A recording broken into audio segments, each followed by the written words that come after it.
Hey everyone, before we get started with our episode today, just wanted to give you guys a couple of reminders.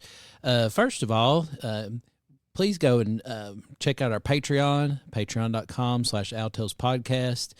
There are a couple of pretty cool videos that you get to see that we put on there each week that aren't available to the general public. And if you join our paid subscription on Patreon, for 3 months, you will get an exclusive Outtales podcast sticker, which we've talked about a lot. Hopefully, you guys will go check that out. Also, if you all could do us a favor and go subscribe to our YouTube page. We are really trying to build that up and put some really cool little videos and stuff on there for everyone, including each week we do this thing called Owl Snippets, where we do some clips from our show that you actually get to see earlier than when the podcast comes out. So if you haven't checked that out yet, go check that out and see what it's like. Subscribe to our YouTube page. That will help us out so much. If you guys will go on there, just hit subscribe, watch our videos, and follow along on there. All right, let's get started with the episode.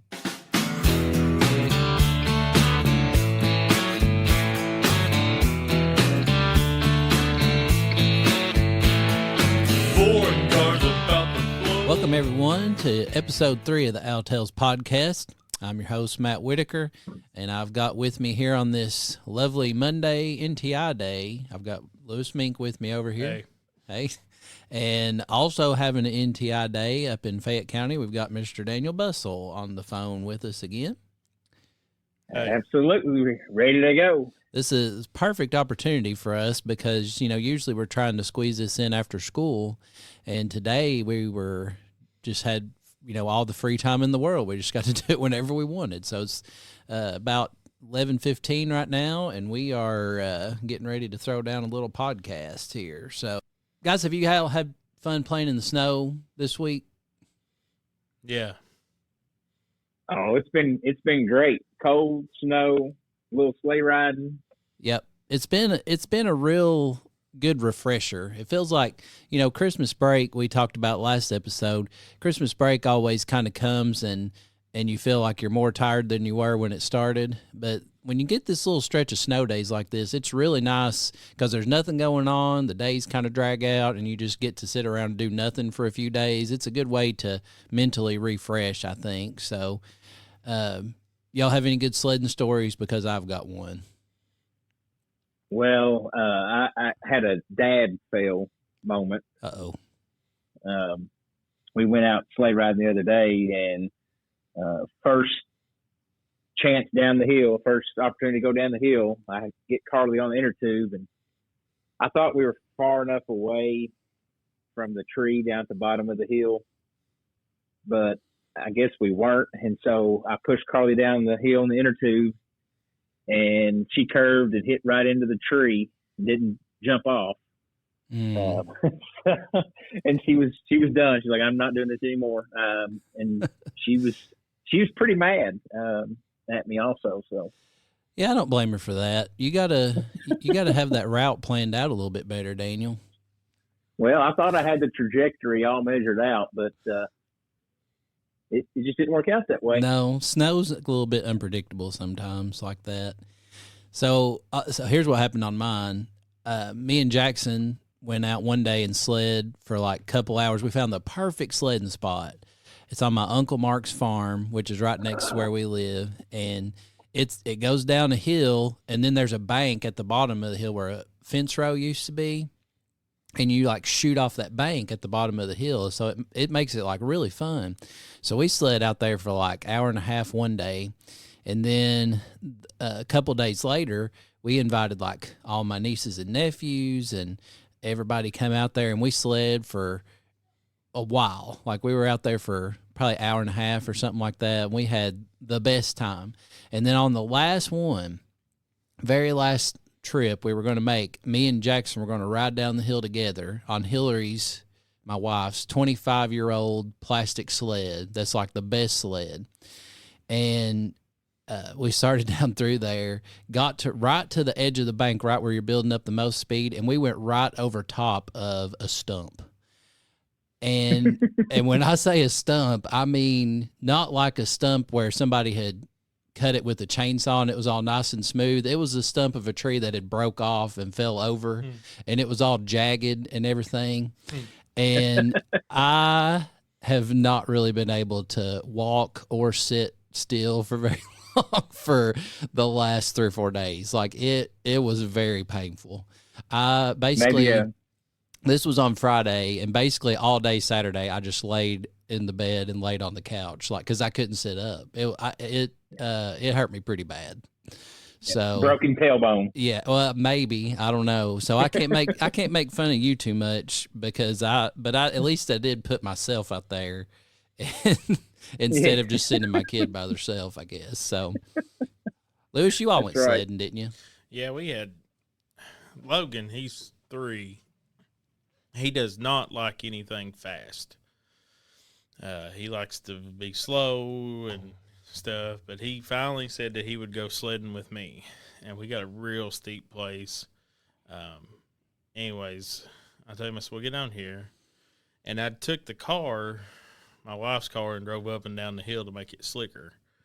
And it was the first time I went down it, and we took off down through there, and I'd say at one point we were probably running 20, 25 miles an hour.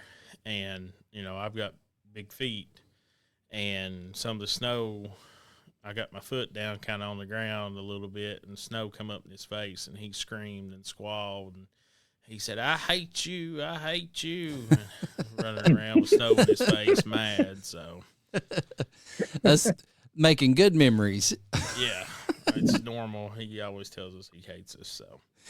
Well, you know, my daughter does that too. If you make her upset, she's like, I hate you. I don't want to be around you no more. That's just how 3-year-olds are. Yep. And, you know, they don't understand that people have feelings, I guess. So, all right. We had a lot of comments from our last episode. I was really pleased with kind of the response we got. A lot of people interested in talking about artificial intelligence and kind of giving their opinions on here. And I'm going to share some of the comments. Now, I shortened some of these down. A lot of these people wrote a lot more than this, but I think they made some good points. So we had Kinsey Sonner, who's an agriculture teacher here in Kentucky. I have learned that it is not nearly as simple as people make it out to be. To generate the response you want, you really need to be clear in the prompting and then do necessary edits afterwards. That being said, it definitely has reduced workload. I agree with everything Kinsey said. When you do stuff on artificial intelligence, a lot of times it messes stuff up. We didn't really acknowledge that part of it. So you can't just, you know, a lot of people act like it's just, you know, does everything for you and you don't have to look it over. But it, you know, a lot of times you do have to kind of make sure that it did what you wanted it to do. So I agree with Kinsey on that one. Connor Richardson, agriculture teacher at Woodford County High School up in Versailles, Kentucky. It's the correct way to pronounce that. It's Versailles. It is the way so many things in our world are going. Rather than banning it and teaching our students to sneak around to use it, we should be spending our time teaching how to responsibly use it when it is appropriate and when not. Connor is your former student teacher there. Mr. Mink, you agree with what he said? Yeah, I agree. I think that's the way we need to approach the situation. All right. And then James Cash, agriculture teacher at Menifee County High School here in Kentucky. I am one of the teachers who raised concern about it. There's a fine line between using it as a tool and using it as a substitute for your work. James went on to say he kind of agreed that, you know, students should know how to use it and stuff, but I think that's the big thing. Students have got to learn that it's okay to use it at certain times, but you can't use it. You got to still have original thoughts. You got to learn to think. That's what we're trying to teach people in school, is how to think. So I think we've got some really good thoughts there. Thank you for everyone who contributed to that discussion. Daniel, do you have any final thoughts on artificial intelligence? I don't think so. I think it's something that's fun to talk about, something fun to use, and I'm sure we'll have lots more interactions with AI in the near future. I think it's a pretty controversial, new topic. So I think a lot of people really enjoyed the discussion there. All right, and then we have one question. Now, this question comes from Joseph Brock, and he sent us this question right after we recorded the last episode. So we've been sitting on this question for a while. Have there ever been any moments where you thought you would for sure lose your job because something totally crazy happened in your classroom? So we'll start with the most likely candidate on this. Lewis, take it away. When I was at Locust Trace, I guess it was my first year there, I had this young lady, really good kid, really smart. I think she may even be ag ed or going in environmental science now or something. I can't. Last time I talked to her, I can't remember what we discussed. But anyways, we had went out and done a lab out in the field, and we were working a hog. It was an old Hereford hog. She, we had 60 kids out there, and she kind of sat in the back and was playing in the grass. She grabbed a grass blade and was just kind of pulling in her longer fingers. And she cut her finger, got a paper cut with a piece of grass. And she came up to me and she said, "I'm bleeding." I said, "Where?" And she showed me, and it was just, a little cut. And I said, "Well, let's run to the nurse's office," which we didn't really have a nurse on call, but they did have Band-Aids and stuff there. So we go in there, and I tell someone she's got a paper cut. This is my first year there at Locust Trace, too. And they look at it, and they say, "You got to write an accident report." I said, "For a paper cut?" And they said, "Yeah, you have to write an accident report right now." And, this is my first year there. I'd never had to fill out an accident report before. So I'm sitting there thinking I'm going to get fired, or I'm going to get in big trouble. I'm going to get sued because this girl cut her finger with a piece of grass. And I'm tore all to pieces, nervous, having to fill out this accident report because I didn't see it. And two, it was a piece of grass. It wasn't like it was a piece of glass or, a piece of metal right. or something of that nature, but it was a piece of grass. But they made me feel like I was getting fired because I let her cut herself with a piece of grass. So I worried about it all night. And when we come back to school, she was there the next day. I'm like, "You okay?" She's like, "Yeah, I'm okay." I'm like, "Are your parents mad?" She's like, "No, they're mad at me because I cut myself with a piece of grass." So that's probably like I worried all night about it for nothing. So yeah. Daniel, what about you? Oh, the longer you teach, the more things you have happen, and some of them are really funny and some of them are really scary. And I can think of a couple, like here at Locust Trace. We have some beehives. I knocked a beehive over while we were working on it last year, I believe. And I didn't know that I was necessarily going to think I was going to get fired, but I got pretty nervous because you knock over a beehive, and as you can imagine, bees are going everywhere. Yeah. Now, we were suited up and we were working them and stuff, but like I was like, "Oh my gosh, this is bad," because these bees are going to be swarming all over us. And these kids are suited up, but I was like, "All right, you all just back away. Just keep going back. Stay away from it. I'll try to clean it up. You all just get back as far as possible, and we'll see what happens." I got it all put back together, and everything was fine. But when you start thinking about it, it's like, would I get in trouble for this? Like, it's an accident. Did you?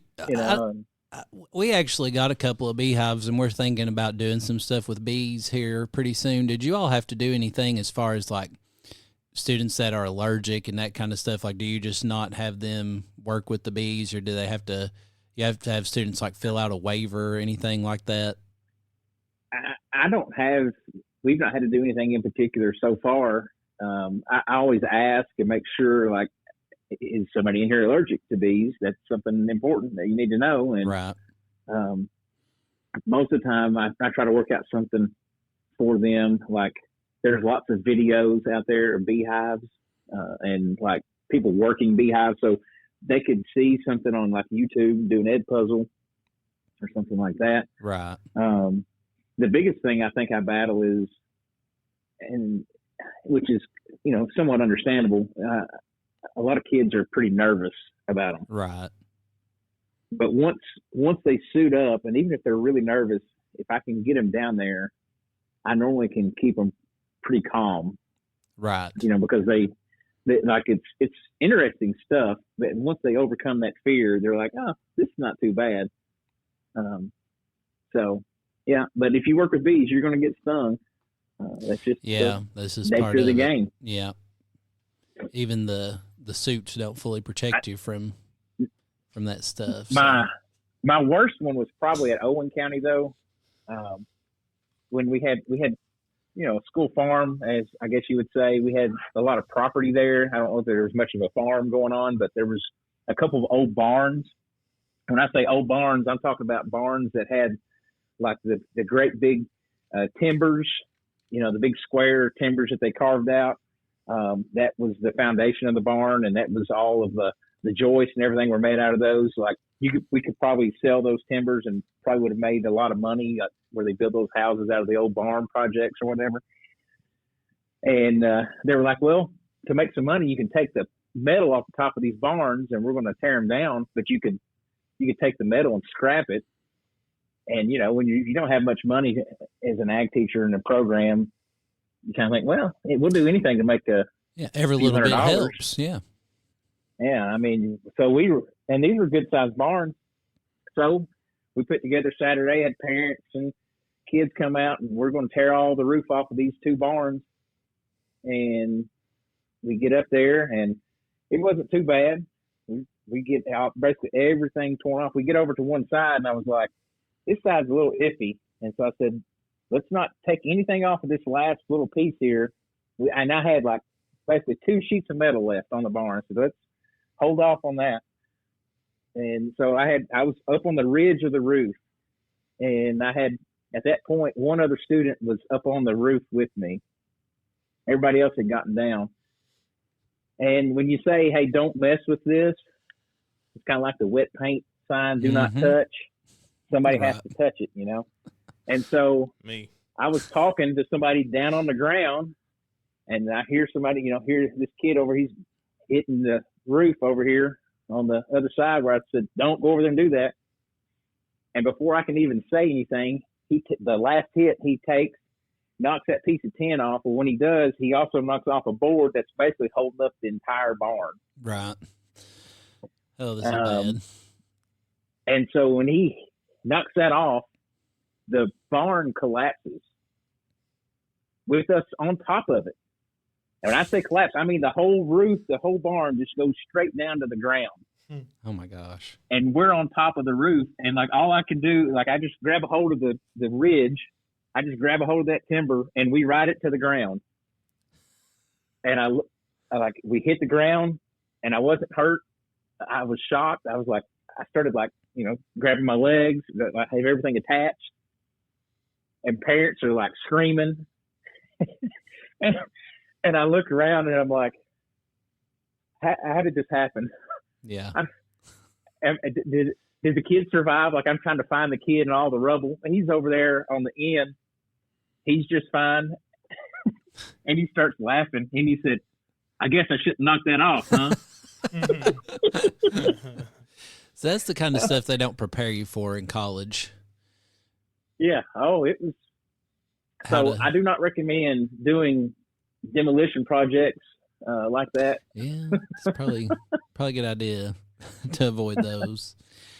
I think for me, I guess I've not really had one very bad, but I had a student this year earlier back in the fall that got stung by a pack saddle. We went out into the woods here right by our school to do a biology project, and she got stung by a pack saddle, and we all hustled back up to the school, and she was getting pretty broke out and stuff. That one was pretty scary. I think one time that I really got this wasn't one where anybody was in danger, but I probably kind of got a little out of control and really sort of embarrassed myself. Was my first year teaching. I taught at West Jessamine Middle School, where Joseph Brock went, and that's kind of funny that he asked this question, and then I brought this up. But I got sort of mad at a class one day, not like super mad, but I was trying to like get their attention and get them to stop talking. And I had this clipboard, and I took the clipboard and I was just going to like smack it on the desk to kind of like get their attention. And I broke the clipboard over the desk. Like it was a plastic clipboard, and I just caught with the edge of the desk with it, and it broke. And then like all the students were like, their eyes got huge, and they were like looking at me, and I was like, oh, I wasn't that mad, but I felt awful, and I kind of like scared them to death, and I was like, oh man, I'm going to hear about this one, but nobody ever said anything. It was just kind of, I probably overreacted a little bit on that one, and also probably not best to smack the clipboard on the desk. I learned a good lesson that day, I think. All right. So today's topic that we're going to get into is I wanted to do something kind of fun because we've all been snowed in for so long, and we're probably a little like stir crazy, slap happy, that kind of stuff. And we've been probably watching a little bit of TV, movies, more so than we normally get to. And so I thought we'd do something kind of fun today. So we're going to talk about who is our favorite fictional teachers. And so we're going to kind of break it down into three things. Who is just our favorite fictional teacher? Who we think is the best fictional teacher that we've seen from movies, TV shows, books? And then who is the worst fictional teacher? So we'll start off with who our favorite one is. Lewis, you go ahead and go first. Who is your favorite fictional teacher? I really like Mr. Feeney, honestly, off of Boy Meets World. I thought he was actually a good teacher because he taught them about life as well. He was kind of annoying in some ways, like, where they were neighbors and stuff, but I really liked him as a teacher. I thought he was good to the kids. He made them think a little bit more outside the box and stuff, so I liked him for that part. So okay, since you brought him up, I'm gonna stop you right there because this is gonna be my hot take on the whole thing. I think Mr. Feeney is one of the worst fictional teachers, and here's why: he can't keep a job. He just keeps bouncing around from job to job all the time. He starts out teaching middle school, and then he teaches high school, and then he goes to college. And he does all this stuff. Like, he can't stay in one place and be happy. Like, he focuses his whole career around these like three kids. So he's not being equitable to all the children and taking care of all the children. He's only focused on like the main characters on Boy Meets World, and he just completely ignores everybody else. And also, it's kind of creepy that he like watches him in his backyard all the time. I mean, I know they're neighbors, but like there's a abnormal amount of like, just hanging out with these little like middle school age kids all the time. So I think Feeney is a fraud. Well, I would argue that he's so good that he went from middle school to being a high school teacher to a principal. You think it was a promotion? Yeah, and then he was so good that he went to college. So I don't think he just quit and be like, well, I'm just going to go follow these three kids around. I think it's because he was so good. So. No, I think it's creepy that he followed them around everywhere they went. Like, he could have went and been a college professor anywhere, but he had to go to the same college they were at. I think Feeney's... he's pretty borderline, at least at the best, in my opinion. But I don't know. So, but he did give good advice most of the time. Yes, he always gave good advice. There was good advice, I guess. But Lewis, I'm surprised you didn't say the guy from Breaking Bad was your favorite. Yeah, he's pretty awesome, Walter White. Because that's like your favorite show, isn't it? Like, yeah, or pretty close to your favorite show. I watched that series 15 times now, I think. Me and Stephanie actually just started it again. Thursday, I think last Thursday is when me and her started again. I really like it. I think it's got a lot of good symbolism, but I think he was too smart to be a good teacher. So you're saying teachers can't be smart? Well, not that smart. Daniel, who's your favorite fictional teacher? I I jotted down 3 that I just kind of thought like that came to mind. And like when I was little, I always, before I got on the bus to go to school, we watched the Magic School Bus. Yep. With Miss Frizzle. And like she could make learning come to life. I mean, you get down inside of a stomach of a fish and whatever. I mean, she could make that bus do whatever she wanted to do. And that thing was just awesome. And so growing up as a young kid, Mrs. Frizzle was the best, my favorite fictional teacher. But, then you get older and you stop watching the Magic School Bus. And maybe it's just because I can't find it on TV. Maybe that's why I stopped watching it. But then I got into watching some Harry Potter stuff. So, oh yeah, Albus Dumbledore, like he's pretty good, and I'm kind of shocked that Lewis didn't go a Harry Potter route. He's a big Harry Potter fan. Yeah, he is. I think here's the problem with Dumbledore for me. I'm just going to play devil's advocate on all these, but I like Dumbledore. I really like Harry Potter. I've always, read the Harry Potter books since, they kind of, me and you, Daniel, all the books and stuff kind of came out right when we were at that age, at that target age. Yeah. So we kind of grew up with it. But Dumbledore, he kind of puts the students in harm's way all the time, and he's okay with it. He's kind of like, oh, there's students getting basically murdered at our school. We're just going to have teachers walk you down the hallway. It's no big deal. Just that we may have to shut the school down because all these kids got petrified, but we'll be all right. Like he's always comfortable with just kind of putting them out there and letting them be bait. He kind of lets Harry Potter be bait for a while, and he just, I don't know. He's a pretty weird dude. He just knew that, the time would come, and he was just that smart. But I put one more down, and can you have 3 favorites? I don't know. Like I just kind of jotted down some of my favorite ones as they were coming to mind. Right. Mr. Miyagi. Yes. I never watched that Karate movie. Kid. Now that's a good call. I do like that one. I've never seen that wax show. on, wax off. Wax on, wax off. Danielson. And I would have a few people call me Danielson when I was a kid. Yeah. Maybe it's because of that movie. I don't know, but I don't think they would have called you that for any other reason. I don't think so, but Mr. Miyagi, even though he, I guess, kind of would do the same thing as Dumbledore, like kind of put him in some bad spots just to see how he can handle them. But he always came through for him. So. Yeah.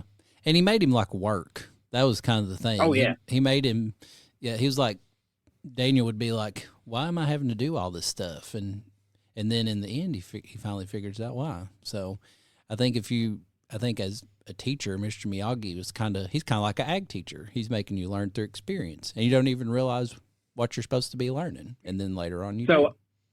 I think maybe he is, if I'm going to say the best fictional character for me, fictional teacher, I think it's Mr. Miyagi, because he, like you said, he makes him do the things and he shows him how it relates, and they are successful, and he sticks with him right all the way through the end. Yep, I like Mr. Miyagi. That's a pretty good call. So my favorite fictional teachers, I don't think these necessarily are the best teachers, but my first one is going to be Indiana Jones, because he's a professor of archaeology, I've always just loved those Indiana Jones movies. Now, if you watch them, the scenes where he does his teaching, he basically just stands up there and lectures the whole time. And also, he doesn't ever really show up to work because he's out, running around, fighting Nazis and all this stuff. So I don't know if he's necessarily the best. That's why I didn't put him as the best teacher. But I do enjoy watching those movies. And if you're just picking your favorite one, I think that's who I would have to go with. And then my second favorite one is Helen Crump from the Andy Griffith Show. No, you can't go wrong with Andy Griffith. No. And you can.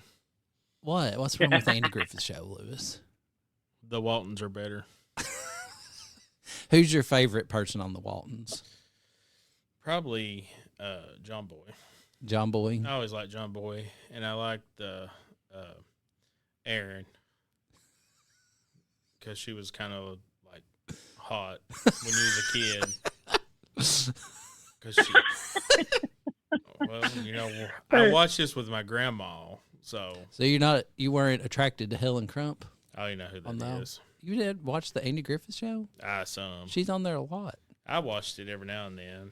Well, here's what I like about Helen Crump. Like, she is not afraid to tell everybody how it is. Like, she will go right up to the sheriff and just be like, listen here, bud, this is how it's going to be. And she's just like an elementary school teacher. And you just stick to sheriffing, buddy. Yeah, stay out of my business. And that's why I really like Helen Crump, because she is not afraid to go out there and put everybody in line and tell them how it's going to be. So I always really liked her as a teacher. Like Lewis, since he brought up about the Waltons and he had his crush on, who'd you say it was, Lewis? Aaron. There you go. So, but I'm surprised that he didn't go with the teacher off of Matilda, Miss Honey. Yeah, Lewis. What about Miss Honey? Yeah, she was okay. I figured he had a childhood crush on Miss Honey. I didn't really watch Matilda until I was in high school, though. That was the first time I ever seen it. Well, I didn't watch many. My dad didn't believe in watching kids shows when I was. So what did you watch when you were growing up? The Waltons? We watched the Waltons. Bonanza? He didn't really like Bonanza that much. Gunsmoke. I'm surprised he didn't watch much Andy Griffith. He wasn't real big into Andy Griffith. I mean, he would watch it some. Like, if it was on, he would watch it. But, like, Andy Griffith wasn't his, like, go-to. Dad liked old Westerns. Like, he loved Gunsmoke. And I think The Rifleman. Yeah. He liked it. Yeah. Some. But, like, Dad, we watched DIY shows. We watched HGTV, like, every day and every night. And I would complain, and he got aggravated at me that he just, like, bought me my own TV and put it in, like, we had, like, another family room, like, thing.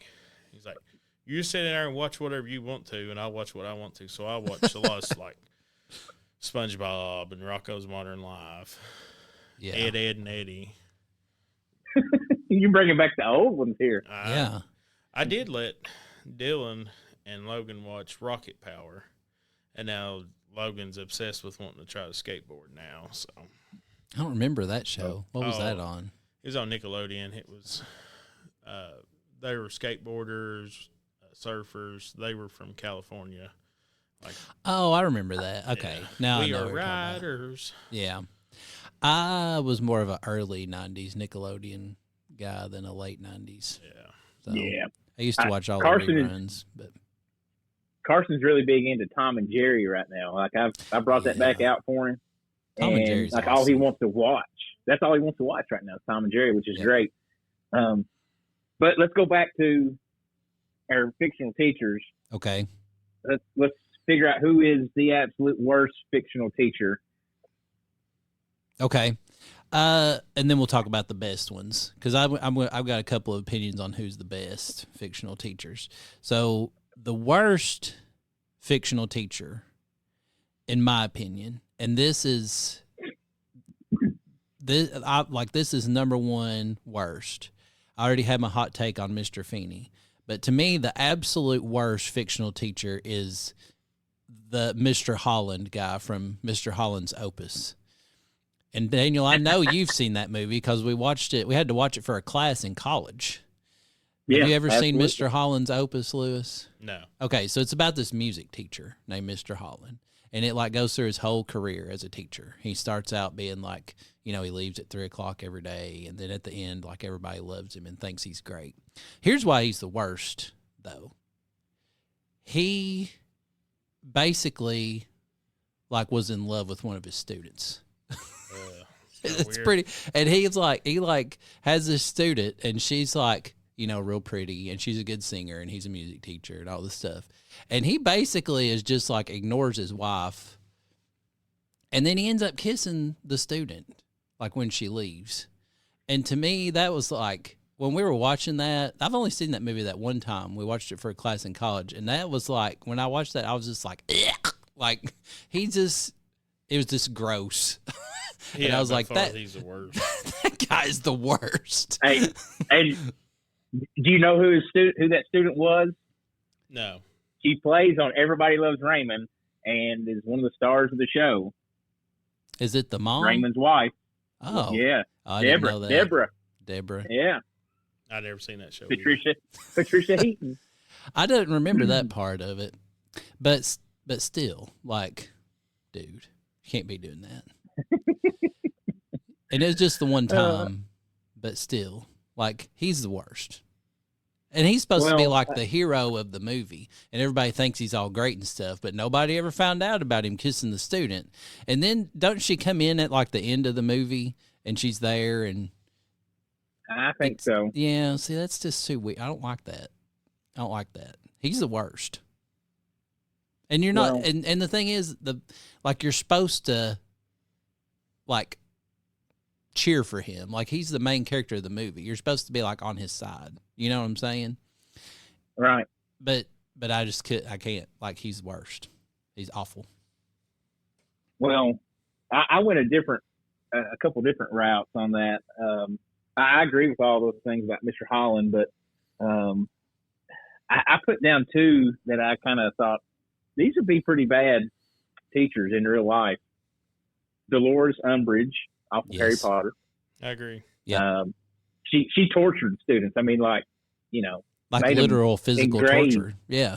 Oh, physical torture. Yeah. And so I just think that's just terrible. Now, there's absolutely no connection here, but every time that I see this lady from National FFA, I knew you were going to say that. I knew you were going to say that, Daniel. Now you're going to get our podcast taken off the airwaves. No, she's an awesome lady. Cheryl Zimmerman is great. But when she was at National Convention on stage, I could not get out of my head the thought that she looked just like Dolores Umbridge. And she kind of does. And I told my students that, and they were like, absolutely. That's who that is. So they might be kind of convinced that maybe she was the actual character, Dolores Umbridge. Right. But she was a pretty terrible teacher. Now, Cheryl Zimmerman, great lady. Great lady. She's wonderful. Dolores Umbridge, she's terrible. She's the best. But Umbridge, also, the thing about Umbridge too is like it's kind of interesting how they brought in, like, you know, there's all these things in Harry Potter, like, you know, kind of like themes and different things that get brought up in the book. And one of the things we brought up in Harry Potter was too much government interference in education. And that was kind of the whole Dolores Umbridge thing. And I just that's one thing I've always liked about putting that character in that book. She's a character that you're supposed to hate, right? Like, so it's very fun, like, to me, interesting how, like, you can have this character in a children's book that basically the whole purpose of her is to express how there's too much government interference in education. So that I do like that part about Dolores Umbridge. So yeah, always having him nail up the next commandment of the school. But then also Miss Trunchbull on Matilda. Yeah. She was the principal and also was taught some, but she was a pretty terrible lady too. You can't really argue that one. But is she the worst one? Is she's the worst? She's the worst. She is. Yeah, probably. But I do think I would enjoy that cake eating contest. Yeah. Like, I think that might have been fun. Like, even though the kid looked miserable, like, I feel like that's something Lewis and I would do. Yeah. Like, not as teachers, you'd like volunteer. But like as students. Yeah, you'd volunteer. Yeah, be like, give me some pizza sign me and up. I'll do it again. Well, see, the one that did the pizza was Mr. Hand in Fast Times at Ridgemont High. Have you seen that movie? Yeah. So he kind of did almost the same thing as Miss Trunchbull a little bit. He didn't make him like eat all the pizza, but he like what's the guy's name? Spicoli. Yeah. He gets the pizza delivered to class, and then he basically just steals his pizza. And then everybody starts eating the pizza, which is kind of a boss move by Mr. Hand, I guess. But I don't know. I had him down. I kind of made my notes here. I had him down as one of the ones for worst. But now that I think about it, maybe he's not the worst. Because that was a pretty bold move to just like the kid gets the pizza delivered to the class and he's like, nope, it's my pizza now. I kind of like that. So. He did make him very sad though. Listen, I think we've come up with some pretty good list of best or worst and our favorite. I think we've got some pretty good characters on these lists. I do too. I'm going to give you one more hot take on who's a bad fictional teacher. We've talked about Harry Potter a lot, but Hagrid. I mean, Hagrid's a pretty bad teacher, to be honest. Like he's kind of like an ag teacher too, but he also just kind of there's times when he just doesn't really teach. He just kind of like he just kind of like turns them loose, and he's like, "Here, go do this," and he don't really give them very many instructions and stuff. So, I think Hagrid's a great character, but when he's actually like in the classroom teaching, that's probably not his best work, to be honest. Hey, but they do his pedagogy is not well thought out. They do say experience is the best teacher. That's true. And if they did it wrong, they learn real quick. That's true. That you can't approach a hippogriff that way. That's true. But then he ended up getting fired. But then he ended up getting brought back. But he did let a student get bit by a hippogriff, so. Well, that student deserved every bit of it, though, too. That's right. Yeah. Nobody likes Malfoy. I'm not sure if the school board would agree if you use that as a defense when you go in. I mean, I had kids get stung by bees. That's true. That's true. I mean, I'm not saying Hagrid's the worst. He's not as bad as some of these others. He didn't make out with a student. He didn't make them eat cake until they got sick. But he didn't creep on the students by living in their backyard. But he probably could just be a little more, engaged with what the students have going on and kind of give them a little more direct instruction first. That's all I'm saying. So. Well, I mean, you got to admit though, he was just thrown into it. That's true. That is true. Dumbledore didn't give him a lot of support. Didn't get all that K-tip. He's not even trained. Experience. Yeah, he's right. He's basically like an emergency certified teacher. So he didn't get a lot of assistance and help. That's there fair. Are some really good emergency. There's a lot of good emergency certified teachers. There are, but they had support. Yeah, but they had support. That's right. Yeah. Okay, well, I'm coming around on Hagrid then. So I think the best fictional teacher we've taught, is also from Harry Potter. It's McGonagall. She is the best teacher, I think, because she's very organized and on top of stuff, and she's very very good at getting students to understand what they're supposed to be doing. She's strict with them, but she's fair throughout the whole thing. Yeah.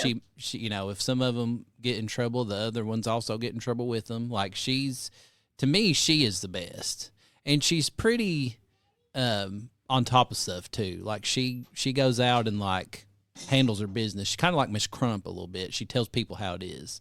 So I think if you're thinking about the best fictional teacher, I think it's her. I think she's if you're looking at just who's the best at classroom instruction in Harry Potter, it's her to me. Oh, absolutely. I agree. So I think probably everybody would like to have her as a teacher. And then I think my other one that's probably the best teacher is Mickey from the Rocky movies. If you've seen those, he's the trainer, right. And he to me, he took Rocky from being just basically like some guy and turned him into a champion nothing. boxer. I mean, that's pretty impressive. So, but he only had one student, so he was just working with one person. I mean, I feel like if me and you worked with one student, Daniel, we'd probably be able to get that student to do just about anything. If that was the only person we worked with all day. So I think those two are good. So who do you think is the absolute best teacher, fictional teacher? I think it's a pretty close match between McGonagall and Mr. Miyagi. Again, though, Mr. Miyagi only had one student. Yeah.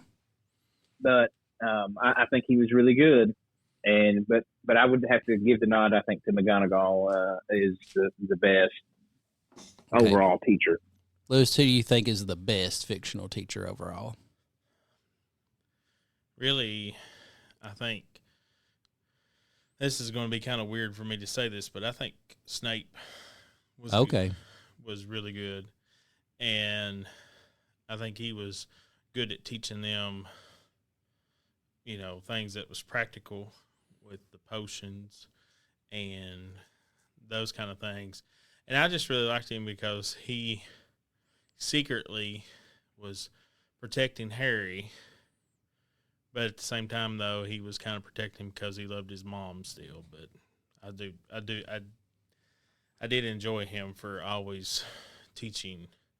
He may not have went about it the correct way, but I thought he was a great teacher in the classroom. Yeah. So what we're figuring out is Lewis has a soft spot for those little romance parts in these movies. Like it gets to him. Yeah. Yeah. Just don't watch Mr. Holland's Opus. Yeah, no. I'm out on that guy. I probably won't ever watch that. That's not good.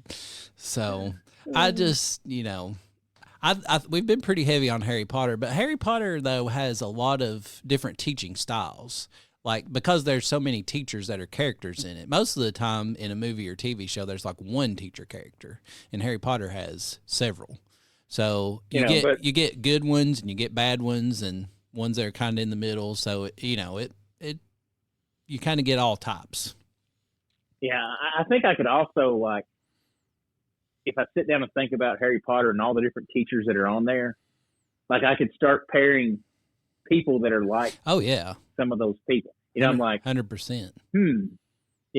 This person teaches a lot like Snape. Right. Most science teachers, probably. Yeah. Oh, there you go. Yeah. What's the one lady that looks at their the future and tells them about their day? What's Professor her name on the Harry Potter? Yeah, there you go. I've also had teachers like that. Yeah. That were just kind of out there, and you're like, That would, I don't know. So, I can't think of one that I know like that, but that's a pretty good one. Oh, I can name. I can name I think I can name two, but I won't do it on this podcast, just because some of them they're still teaching. Oh, and they're not ag teachers. We can call people out. We already called out Cheryl Zimmerman, so I mean, we might as well just keep going, don't you think? At this point. Well, we want to stay on the air. Yeah, that's true. We don't want to get sued because we don't have any money yet. So there's, or maybe this is. Well, that's the perfect time. That's the perfect time to sue. We have nothing. Yeah, this is the perfect time for us to get sued because there's nothing to take. So that's good. Take it all. Take it all. All right. So before we get into binomial nomenclature, we would love to hear your guys' thoughts on who you think the best, worst fictional teachers are. So please feel free to give us a shout out on Instagram, Facebook, Twitter, TikTok. You can make a TikTok about who you think is the best if you want to and tag us in it. You can send us the email to owltailspodcast@gmail.com. And today's binomial nomenclature was selected by Jackson Whitaker, 9 years old, Broadhead Elementary School, Broadhead, Kentucky. Basically, he was sitting on the couch this morning, and I said, Jackson, pick an animal, a weird one.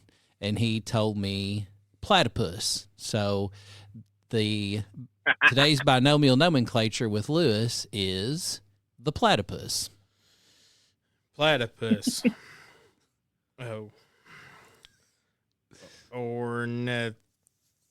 Ornithorhynchus. Ornithorhynchus. Antius. Ornithorhynchus Antius. That's from Shaw. Are you trying to say that with an accent? No, I'm trying to say it normal. Say it in an Australian accent, Lewis. Yo, Autoticus Autoyos. Shaw, 1799. Is that when he did? Is that when it was discovered? The Apparently. platypus, 1799. By Shaw. Good old Shaw out there discovering weird animals. I bet a lot of people didn't believe him at first when he was like, "Hey, here's this animal. It's got a duck bill and a beaver tail. It's got a stinger." Like people probably thought he was crazy. So I was trying to work on my Australian accent. yeah, I think you need to maybe by the next episode, practice up on that a little bit and come back and we'll try it again. So We'll try it. that was pretty good though. So all right.